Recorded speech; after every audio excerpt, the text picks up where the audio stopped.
Let's welcome from CJ Affiliate Product Manager, Dee Peters. Thank you. All right. Thank you all for coming. I am very excited to be here today talking about our CrossDevice Insights. And I certainly hope you guys are as well. You know, there's a saying out there that change is inevitable, except from a vending machine. And since I'm not a vending machine, and I don't think we are, we had to embrace that change. And we have to learn what's changing in our industry, which is a lot, and it changes quickly. And we have to embrace that. And here at CJ, we did just that in this last year.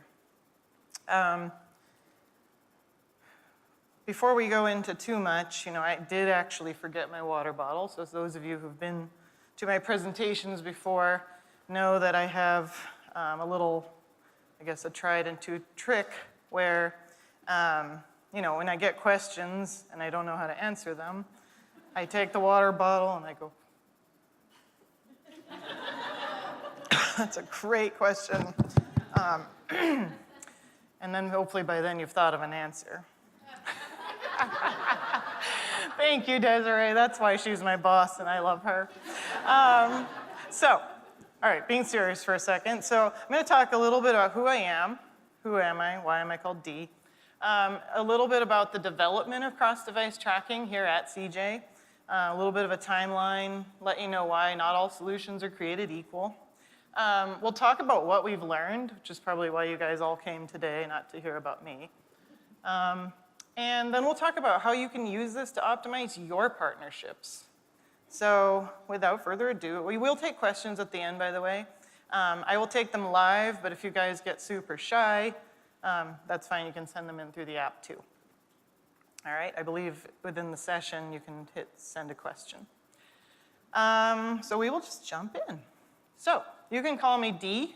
My full name is Deirdre Peters, but forever my name has been butchered, so I go by Dee. And I thought D would be easy, but you know, I go to Starbucks and they go D, like D-E-E or D-E or D-E-A, and I'm like, no, just D. And I go to the end and my cup says just D. Or one time it said D-I-E, so I wasn't sure why they said that. Either way, I go by D, just D. I've been at CJ for 3.5 years now, which I can't believe. Time has flown. I love my job. I have the unique position of loving what I'm working on, which is not always easy, don't get me wrong there. I love the people I work with, and I love what we're doing in this industry, and it has only just begun. Prior to CJ, I was at Staples and Vistaprint, where I worked in analytics, category strategy, and then into product development, which is where I found my home. I graduated from MIT. I focused on consumer behavior. I majored in math in undergrad, and I played Division I golf in Texas, and then quickly realized that, unfortunately, I was not going pro, so I started learning about affiliate. No, I'm just kidding. It was a little longer path, but a little bit personally, I live just outside of Boston with my husband, who's a police officer, and my son Carson, who will be 2 next month, which I also can't believe. No more blaming the baby fat, now it's just fat. So that's a little bit about me. So let's talk about the development of cross-device tracking. How did it come about at CJ? We know that mobile usage is ubiquitous, right? So it's just everywhere these days. We know that 77%, and probably climbing, use a smartphone. We know that 88% use the internet, and the other 12% are probably in jail. And we also know that 97% use toilet paper. So my point is that 77% is getting up there. It's pretty much just a thing now. By the way, that's an actual stat. When I worked at Staples, I was in category strategy, and that was actually in the research. So We also know that product research happens in many locations on many devices, right? So when your spouse asks you to watch the baby, like, oh, yeah, no, he's crying, but I was watching him. When you're on a date and it's just not that interesting. When you're in a meeting with your boss. And you know they happen, not just research, but these purchases can happen in different places, on other devices. So when you get this great idea on the way to work to order something on Amazon in your car, obviously I never do this in Massachusetts because it's illegal and I wouldn't do that, but and when you end up in the hospital from your purchase, you might actually finish it. But really, the whole point here is you need to be able to capture this, and you need to know and understand where your consumers are researching and then where they're buying, and tie it all together, because that's what we do. So we got some questions, and we said, everyone wants to know, how prevalent is cross-device behavior? Is it everybody? Is it a small percentage? What devices are these consumers engaging on? Is it mobile to desktop? Is everyone just researching on their mobile and then checking out when they get to work? How does it impact their time to conversion? Are they researching less, longer? And how are basket size affected by this? Let me know when you figure this out. No, kidding. So we set out to answer those questions. And back in early 2016, we did our industry research and we said, this is a big thing. And we talked to a lot of customers, probably a lot of you in this room. And we came up with an initial product design. And then I stood up here last year and made bold promises. If only you knew how bold those were. But we continued. And in mid-2016, we worked with Conversant and Epsilon to build cross-device tracking. And we came to a beta launch at the end of last year. And we have been tracking since December of 2016 within our network. So we are almost coming up on a year of data. It's incredible, and I'm excited to be able to share that with you guys today. And in February, we put it out there for some beta clients. We took a lot of feedback. We heard what you liked and didn't like about how we had handled reporting and things like that, were really useful to you to make sure that this is actually useful to your day-to-day business. We iterated on that and we launched in May. And it has been an unbelievable success within the network, which I'm going to share with you today. So to tie it all together, here we are today. So we set out to change that, and we did. And let me talk a little bit about why this is so special here. So we have scale. So I always say if you talk to 10 people, if you only identify 10 people, that's useless, right? So you need scale, and we have that. We have 160 million profiles. So each one of you in this room has a profile with us. We have accuracy. So especially an affiliate where it's an accuracy-based technology, this matters. So if you're giving out the wrong credit to somebody, that's a problem. And we have that accuracy at the 96+% level, verified independently. And persistency, what does this mean? Well, what I always say is we are continually verifying your profile, so we don't just make a connection once based on maybe your device was near another device, so maybe that's the same person. No, we identify you as a person, and then we continually match that and make sure it's still accurate. And we do that via the 160 million profiles. We do that via our 3,000 advertisers and the data that gets passed in. And we do that with the 42 billion email opens from Epsilon. So if you lost your phone in the ocean last night because the beach party got a little crazy, and you went out and bought a new phone, we have you mapped back to your ID within 4 days. And that's pretty crazy. So I think a lot of you are probably pretty familiar with this, but I'll cover it just in case you didn't. And we wanted to show off this handsome gentleman. So how do we use profiles to recognize? So basically, we have a bunch of devices, and we have a bunch of activity coming in on them. And we identify them at the customer level. But that's kind of useless, right? Like, that doesn't tie it together. But because we have these 160 million profiles, we can tie these devices to an actual individual. And that's where the difference is.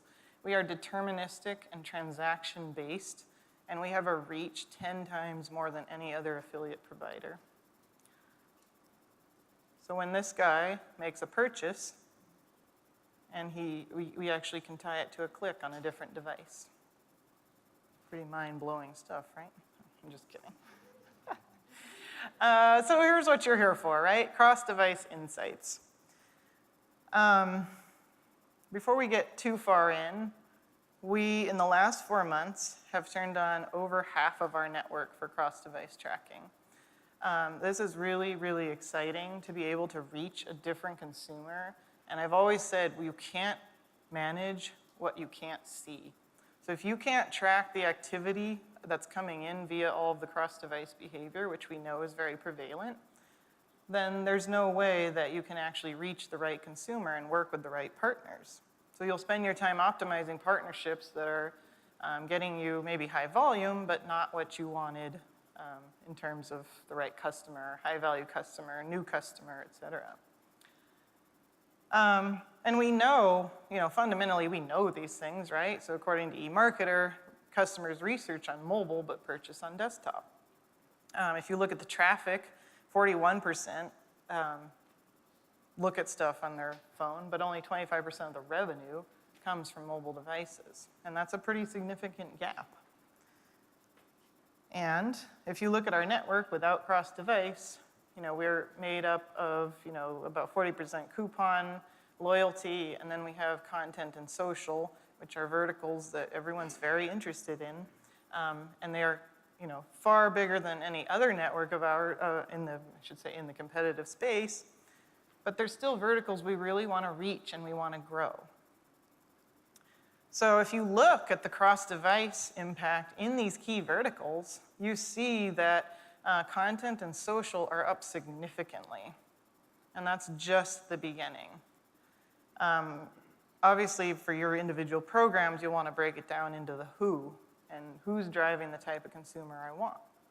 But let's talk a little bit about that consumer that is being driven. So as a network, we see an average order value across everything of $105. And if you break that into cross-device, you see that it's actually up 23%, and we have an order value near $130. But what's absolutely blew my socks off when I discovered this was that orders that originate on mobile, and this isn't 5 transactions, this is very significant. Orders that originate on mobile have a $300 average order value. And we'll talk a little bit about why in a minute. This is even more astounding if you think that if you look at the network stats for single device transactions, mobile has a $50 AOV. So you look at that and you're like, why would I invest? It's not worth it. $50 is lower than a lot of companies' cost of acquiring a customer. So it's really not that exciting. But if you look at that 300, now we're talking. So what we really want you guys to take away is that mobile opportunities can be leveraged to drive more of this behavior. So by enabling cross-device tracking, you can see this behavior and you can figure out which publishers are driving this for you. And then obviously you can work more with them. So this one is pretty crazy as well. The time to conversion that we see from last click is very different for cross-device transactions. If you look at single device, you see a very focused, near time of purchase set of last clicks. And keep in mind, this is last click, so you're gonna see a lot more activity when you look at more than just last click. But for cross-device, you see that almost half of our transactions occur farther than 8 days out from the actual purchase. That's pretty incredible. So these customers are researching far earlier in the consumer purchase funnel before they actually pull the trigger and make a decision and purchase. So another thing that we see kind of in line with industry trends is the difference from initiating device to concluding device. And what we see is that mobile devices make up almost half of the initiating device traffic, but only a quarter of the actual concluding devices. And that's kind of in line with what we see in the e-marketer stuff, where it's roughly half are researching on mobile, but the share of revenue is only a quarter. So another thing that we found relatively surprising, at least at first glance, was that 30% of cross-device transactions aren't actually mobile devices. They're desktop to desktop. And before you think, wait, what? Think about if we are at home and work and home. A lot of people do research across devices. Take some time to actually look into things, because if you were in Jenny's prior to this, there's certain purchases that you don't make in 5 minutes. You don't sit on your couch and just decide to sign up for internet and therefore go find a provider in the next 5 minutes. You do research and you say, who has the best rates? Who has the best service? Who has good reviews, et cetera. And they come to affiliate to do that research. And we found that 30% of all these cross-device transactions are actually desktop-to-desktop behavior. We also know that mobile shoppers convert on desktop. So if you look at the breakdown of those that originated on mobile, 2/3 of them conclude on a desktop. So think back to the stat I shared on the AOV, where it's very high where it originates on mobile, so that's this first green bucket. They're concluding on desktop, and we can come up with any number of explanations, all of which are probably partially true about why this is happening. But that's really powerful info to know for you guys when you target your consumers, whether you're an advertiser or a publisher. You want to know this stuff. If a high-value new customer is coming in via a mobile device, but I'm not seeing that until I look at it in a cross-device world, that's really important. You want to know who are those publishers driving, my $300 mobile originating purchase, because obviously that's who you want to work with. And they have the AOV 3 times the network average. So my takeaway from these high-level stats I've shared so far is use the insights to optimize your partnerships. In business school, I had a professor who said, averages are averages, right? The average American has 1 ball. So don't look at our network stats and walk away with it. Sorry. Don't walk away with our network stats. Look at them for your program. Look at what it means for you. Is it just resonating? Sorry. I had to move on quickly from that one. But it's true. Don't look at averages. Don't look at the CJ network average. This is just to whet your appetite and get you excited for it.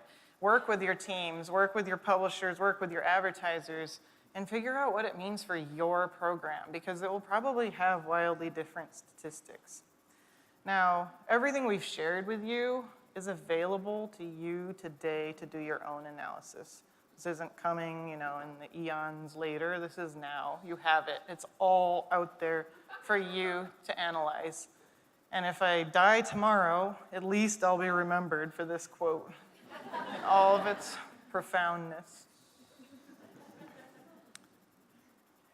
Please move on from this. All right, so it's just the tip of the iceberg. What are some things that you should be looking at when you look at your data? Well, obviously, look at the stuff we've looked at, but look at new-to-file rates. You said in Jenny's presentation, she shared some incredible stats on new-to-file and affiliate. Look at those across devices. Look at those across your advertisers and publishers. Look at your referral windows. We shared that stat where it comes out to about 5 times longer of a research period for those that are coming in from mobile devices, from cross-device transactions. It's a 5 times longer research period. Make sure your referral window is set up to capture that. It's more valuable consumer. So get those referral windows so you can see the activity and then you can optimize it. Again, look at the differences in time to conversion, the device path. So don't just say, okay, mobile's a $50 AOV and that's not that exciting. Look at each device path and look at the conversion rates and say, all right, so I have a customer who's super, a publisher who's driving me has customers who are super heavy on the research and they have a very high order value. Go digging, find out how you can get more of that. Maybe you need to optimize your creative. Maybe you need to work on your mobile experience. Who knows? Whatever it is, find it and optimize it. That's our biggest takeaway, is that we can share all the tools that we've given you, but ultimately go in and dig and find your stuff that makes your program better. Look at your trends in AOV, your creative, your mobile experience. Look by location and time of day. We will also continue to analyze these and put out thought leadership as we discover these insights. But definitely work with your teams and come up with a strategy that helps you drive the type of traffic you want. So just kind of a summary for advertisers. You know, some of these might seem kind of obvious, but by the way, if you want some help designing slides, obviously I'm pretty good at this, so it's $100 an hour. That's a 50% discount. If you have a coupon. So new to file rates higher on mobile. Go after those customers. Work with publishers who are driving that. Cookie window differences. Then lengthen your cookie window. Capture that traffic.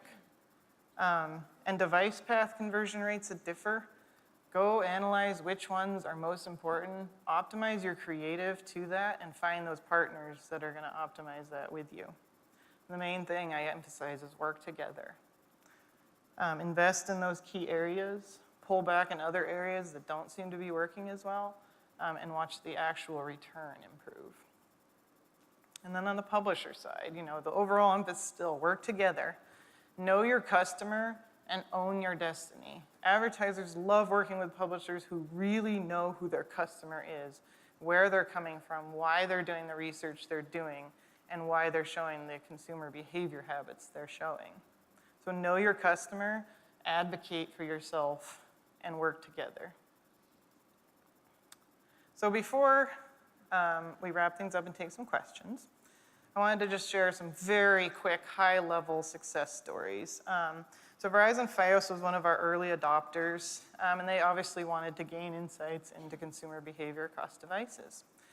Again, FiOS is not something you're going to just see an ad and randomly impulse purchase.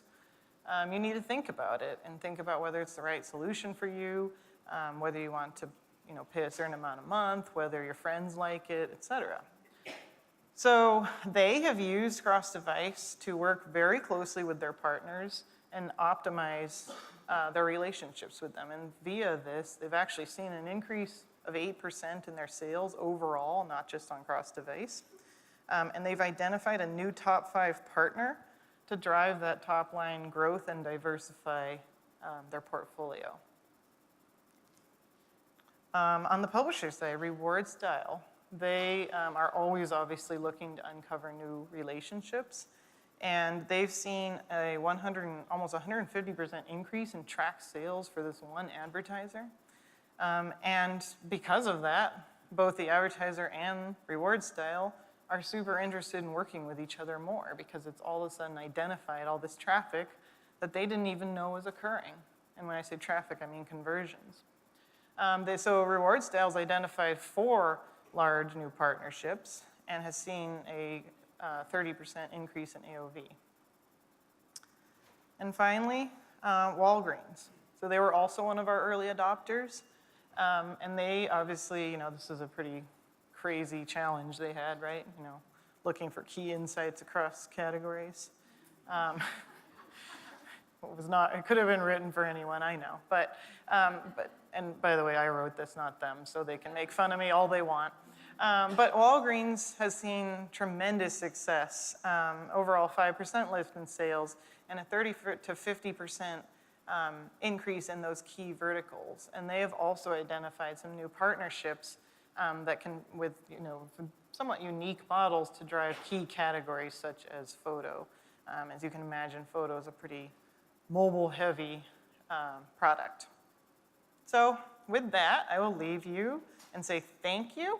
I will take questions live if you guys prefer, or we can go to the app, whichever one it is. And before I jump into that, I know I'm supposed to say my piece about this.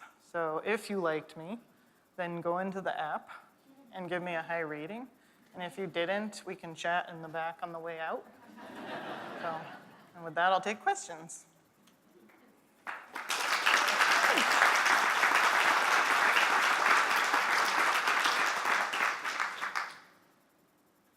I do have one here while Okay. we're waiting. Do different markets have dramatically different statistics on cross-device conversion? Different markets as in different industries, or are we talking about countries? I guess I'll answer both so you don't have to identify yourself. So with countries, we're seeing pretty consistent behavior. We do see significant differences across verticals. So, if you look at travel versus retail, the things that we really see the most are the originating and concluding devices. So as the purchase gets more expensive, as you can imagine, travels has a fairly high AOV, the consumer tends to do more research farther out, and it tends to be across devices at a more prevalent rate.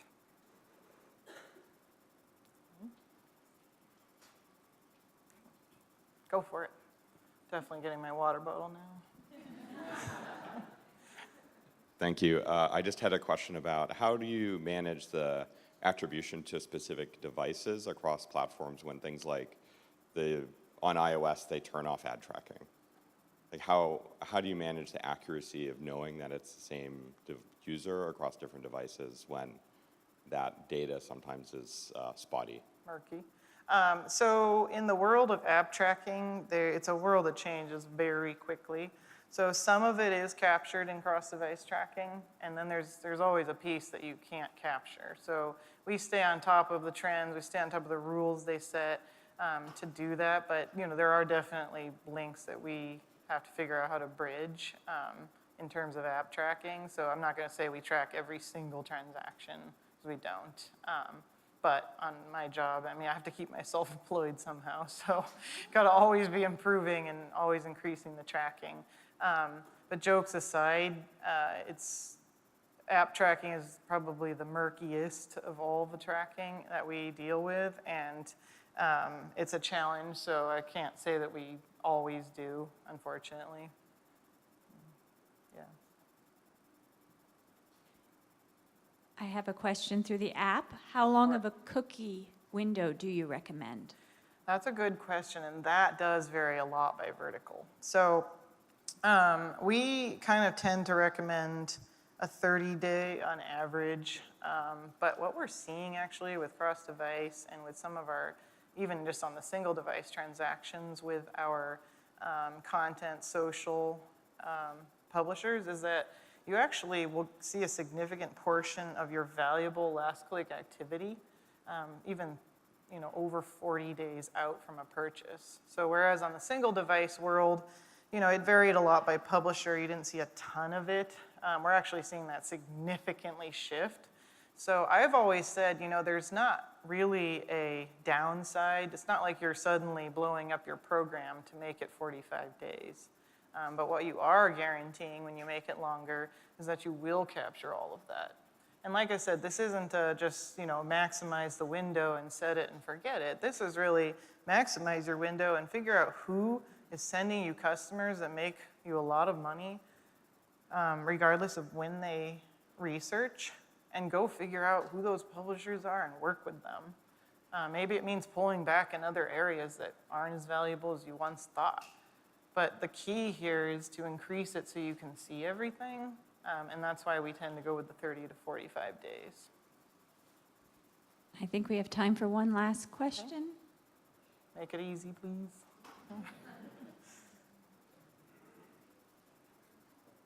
Anybody else?